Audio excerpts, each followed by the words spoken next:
let's discuss social rights of the women in Islam. I have broadly divided the social rights of women in Islam into 4 subcategories. The rights of the daughter in Islam, the rights of the wife in Islam, the rights of the mother in Islam, and the rights of the sister in Islam. First, we'll discuss the rights of the daughter in Islam. The Quran prohibits the killing of any female child or female infant.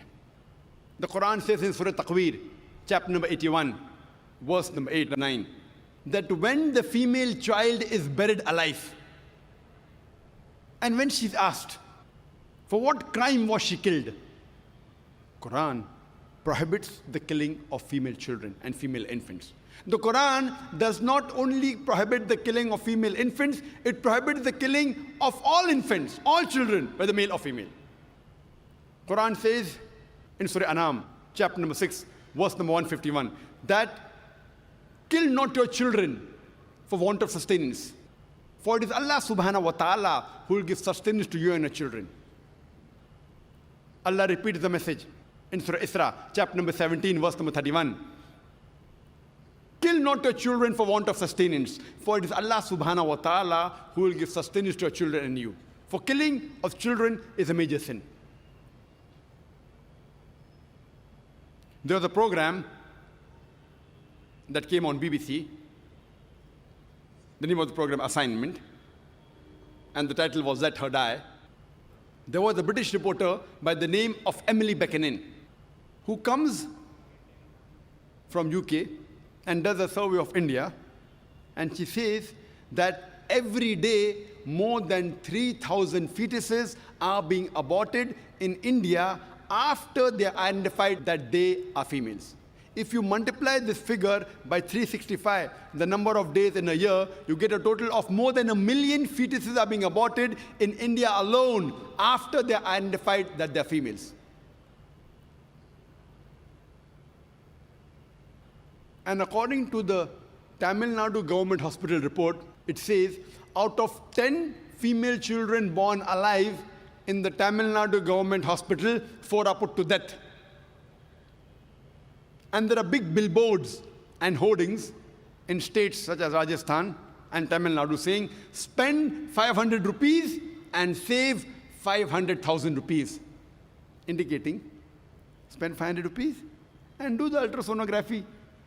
Identify that the child you're carrying is a female and abort her and save the couple of lakhs in upbringing her and the balance few lakhs in dowry. Spend 500 rupees and save 500,000 rupees. Very good bargain.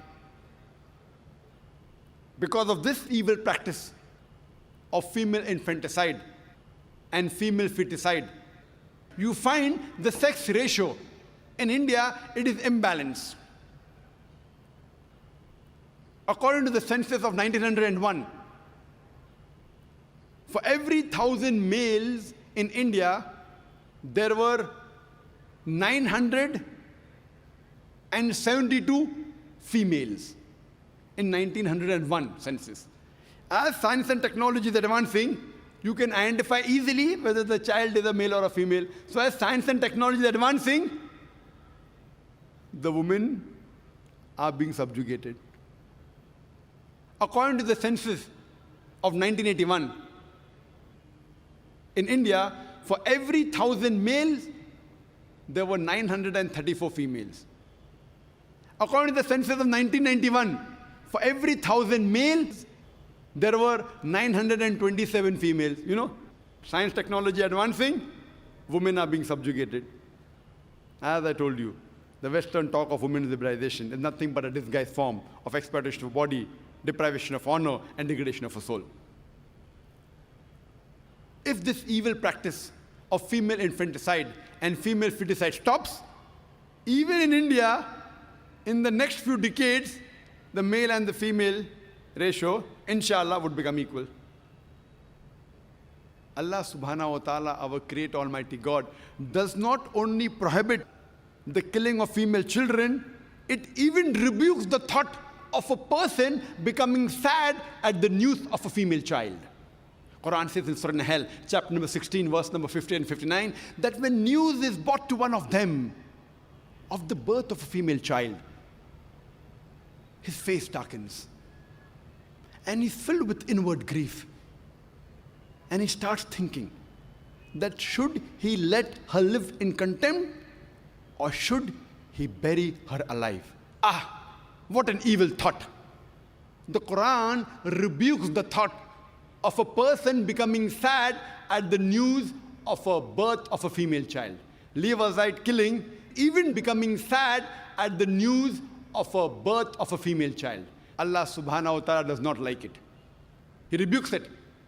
Our beloved Prophet Muhammad sallallahu alaihi wasallam, he said, it's mentioned in Sahih Hadith, volume number 4.